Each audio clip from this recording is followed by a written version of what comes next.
দেশনেত্রী বেগম খালেদা জিয়ার কথা এক নেত্রী মাঝে মাঝেই বলতেন, এখনো যায় না কেন, এখনো যায় না কেন, উনিই চলে গেছেন।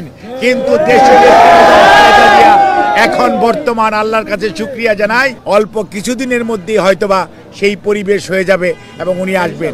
জুবাইদা রহমান আজকে এসছেন আলহামদুলিল্লাহ, অর্থাৎ এবং ব্যারিস্টার জাইমা রহমান আমেরিকাতে একটি রাজনৈতিক প্রোগ্রামে অংশগ্রহণ করেছেন এবং ইনশাল্লাহ সেই দিন বেশি দূরে নয় যেই দিন ভারপ্রাপ্ত চেয়ারম্যান এই মাঠে এসে যে নেতৃত্ব উনি ব্রিটেনে বসে দিচ্ছেন, ইউকেতে বসে দিচ্ছেন, সেই নেতৃত্ব অর্থাৎ শুধু বিএনপির নয়, গণতন্ত্র পুনঃপ্রতিষ্ঠার নেতৃত্ব দেখবেন অল্প কিছুদিনের মধ্যেই হয়তোবা সেই পরিবেশ হয়ে যাবে এবং উনি আসবেন। আর ডক্টর জুবাইদা রহমান উনি এসছেন, উনি ম্যাডামের সাথে এসছেন এবং এই তো শুরু না, এটা ওনাদের দেশ, ওনারা আসবেন, এটাই স্বাভাবিক। আসতে দেওয়া হয় নাই, সেজন্য আসতে পারে নাই। কাজেই এখন আর আপনি সময় বলে দিবে যে উনি কয়েকদিন থাকবেন, তবে স্বাভাবিকভাবেই ওনার স্বামী অর্থাৎ জনাব তারেক রহমান ওখানে আছেন, ওনার মেয়ে ওখানে আছে, ওখানে আবার কয়েকদিনের মধ্যে আবার যাবেন, যে সব কিছু গোছগাছ করে 17 বৎসর ওখানে নির্বাসনে থাকতে হয়েছে।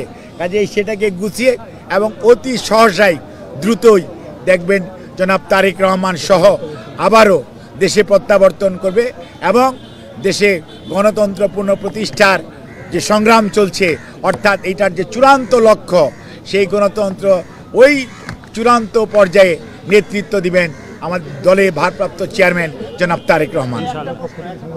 এবং আপনাদের সবাইকে আবারও জনাব তারেক রহমান এবং আমাদের চেয়ারম্যান দেশনেত্রী বেগম খালেদা জিয়ার পক্ষ থেকে আবারও সংগ্রামী অভিনন্দন জানাই। ধন্যবাদ। আপনাকে মনে রাখতে হবে, বিএনপির নেতৃত্বের মধ্যে কোনো ধরনের গ্যাপ নাই। অনেকে বলেছিল সেই 81 মে মাসের ঘটনার পরে যে বিএনপিকে খুঁজে পাওয়া যাবে না। আলহামদুলিল্লাহ, দেশনেত্রী বেগম খালেদা জিয়ার নেতৃত্বে জনাব তারেক রহমান, শহীদ রাষ্ট্রপতি জিয়াউর রহমানের শাহাদাত বরণের পরে বিএনপি ঘুরে দাঁড়িয়েছে। আবার 1-11 করে বিএনপিকে নেতৃত্ব শূন্য করার চেষ্টা করা হয়েছিল, তারেক রহমানের কোমর ভেঙে দেওয়া হয়েছিল, কিন্তু আল্লাহর কি অশেষ মেহেরবানি, তারেক রহমান আজকে আলহামদুলিল্লাহ আপনাদের দোয়ায় বিদেশের চিকিৎসায় অনেকটা সুস্থ। আর দেশনেত্রী বেগম খালেদা জিয়ার কথা এক নেত্রী মাঝে মাঝেই বলতেন, এখনো যায় না কেন, এখনো যায় না কেন, উনিই চলে গেছেন। কিন্তু দেশনেত্রী বেগম খালেদা জিয়া এখন বর্তমান আল্লাহর কাছে শুকরিয়া জানাই। কাজেই মনে রাখবেন, যখনই প্রয়োজন, জাতির প্রয়োজনে বেগম খালেদা জিয়া নেতৃত্ব দিবেন। আর আমাদের নেতা জনাব তারেক রহমানের যে নেতৃত্ব, ইনশাল্লাহ আরও সুদৃঢ় হবে। বাংলাদেশের মানুষ গণতন্ত্র পাবে, জনগণের অধিকার আদায় হবে এবং সকল অন্যায় অবিচারের বিচার বাংলার মাটিতে হবে।